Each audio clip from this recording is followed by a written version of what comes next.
Hai, ketemu lagi dengan saya Lita Gading. Ya, psikologi keren yang penuh informatif, edukasi, dan motivasi. Ya, sekarang ini saya akan membicarakan mengenai hal-hal yang dianggap berbeda dari orang kebanyakan, yaitu transgender. Nah, transgender ini dulu banyak sekali berita-berita yang viral yang dilakukan oleh beberapa artis yang akunya artis, dan memang ada ya artis juga yang transgender. Oleh karena itu banyak sekali pemberitaan yang akhirnya transgender itu adalah bagian dari LGBT. Ya, jadi heboh lah semuanya ya. Gitu. Oke, sekarang kita hanya membicarakan mengenai transgendernya. Transgender itu adalah orang yang merasa identitas gendernya berbeda dengan jenis kelamin. Nah, oleh karena itu kebanyakan orang dia merasa bahwa bingung jenis kelamin aku tuh apa gitu loh. Nah, itu kebanyakan orang tersebut menjadi dilema untuk melakukan sesuatu karena tidak sesuai dengan hatinya menurut dia, seperti itu. Oke, transgender ini tidak termasuk dalam gangguan mental apabila orang tersebut tidak depresi. Garis bawahi ya. Jadi kalau dia merasa dirinya terpuruk, dirinya merasa bahwa dia bukan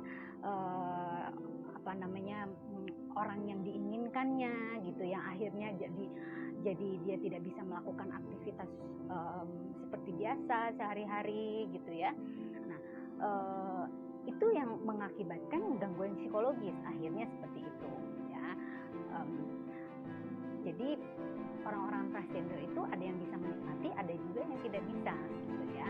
Nah, orang-orang yang tidak bisa menikmati itu, maka terjadi gangguan psikologis. Oleh karena itu ya adalah beberapa orang yang datang ke saya untuk seperti apa, saya harus berbuat apa. Nah, seperti itu ya.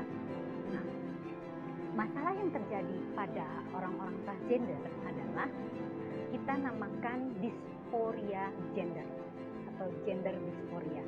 Nah, itu kenapa disebut seperti itu? Karena orang-orang ini merasa tidak nyaman di dirinya gitu, merasa malu kepada lingkungannya gitu ya, lalu tertekan, akhirnya depresi seperti itu. Nah, di sanalah orang-orang yang dysphoria itu datang ke saya untuk konseling, maunya seperti apa, saya bingung, ditolak oleh keluarganya maupun lingkungannya. Nah, itu yang membuat dia menjadi bingung mau memilih siapa gitu ya.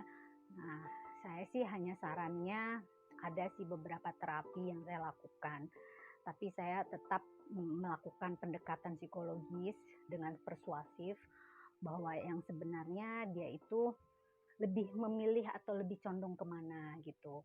Lalu saya juga rujuk kepada medis untuk melakukan beberapa tes bahwa dia sebetulnya hormonnya lebih banyak kemana seperti itu.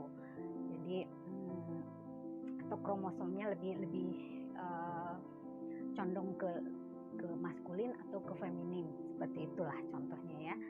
Nah, di sini juga banyak sekali yang konflik batin karena dia juga merasa bahwa dikucilkan oleh teman-temannya atau lingkungannya, bahkan orang tuanya sendiri. Dia tidak bisa menerima tentang kekurangannya dia gitu ya. Dia merasa menganggap bahwa dirinya itu kekurangan dan berbeda dari yang lain seperti itu. Nah, oleh karena itu coba kita bayangkan apa yang terjadi di dilema di dalam otak kita, bahwa apa yang mau kita lakukan berbeda dengan apa yang terjadi di dalam diri kita. Itu berarti ada satu pergolakan mental kita ya, pergolakan diri di dalam hati kita tuh maunya tuh bagaimana gitu. Akhirnya memang konflik ini terjadi kebingungan pada orang tersebut, yaitu untuk mengenakan baju apa saya sebaiknya, laki-laki atau perempuan, karena saya kok maunya sifatnya ke perempuan-perempuanan padahal dia laki-laki, atau sebaliknya seperti itu. Atau juga mau menggunakan nama siapa gitu ya, yang tadinya dia bernama Bram sekarang menjadi Bella atau Nunung menjadi siapa ya, Jackie gitu kan, bisa aja begitu kan gitu. Jadi memang terjadi dilematis dalam hidupnya itu gitu. Atau ada yang lebih ekstrim, yaitu merubah atau mengganti alat kelaminnya. Nah, ini perbedaannya. Transgender ini adalah mengganti alat kelamin yang lahir menjadi alat kelamin yang sesuai dengan apa yang ada di dalam hati dia. Ada apa ya, kesehariannya dan ininya ya, apa sih, kebiasaan-kebiasaannya gitu. Condong ke dominan yang mana, laki-laki atau perempuan, seperti itu gitu ya. Jadi ini yang terjadi konflik. Nah, oleh karena itu kita perlu kasihan lah sama orang-orang seperti ini. Jadi kembali kepada individu masing-masing, tidak semua transgender itu bahagia gitu. Ada yang bisa menerima, ada juga yang tidak. Nah, justru yang tidak bisa menerima ini mengakibatkan konflik batin yang akhirnya menjadi gangguan kepribadian. Bisa seperti itu gitu ya.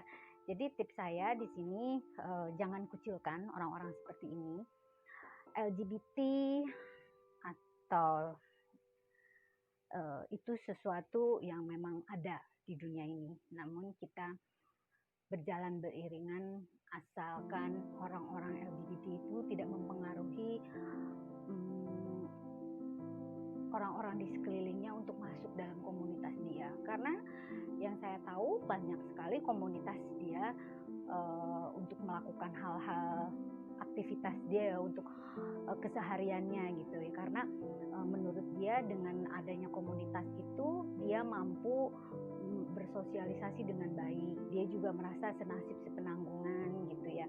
Jadi apa ya, istilahnya tuh dia tidak merasa lagi dikucilkan atau dicemooh orang seperti itu gitu ya.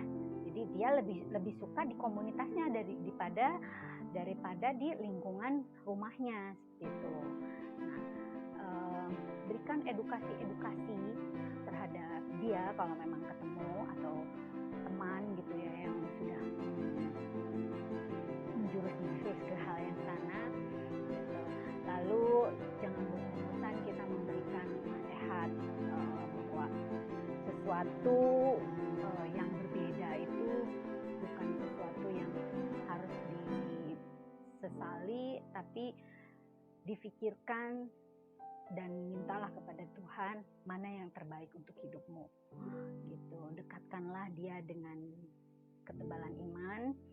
Mudah-mudahan dengan kesiapan mental untuk menerima diri dia menjadi seseorang yang menurut dia lebih bahagia, ya itu adalah pilihannya. Tapi yang jelas tidak boleh menginfluence atau memberikan pengaruh buruk terhadap orang-orang yang bukan LGBT.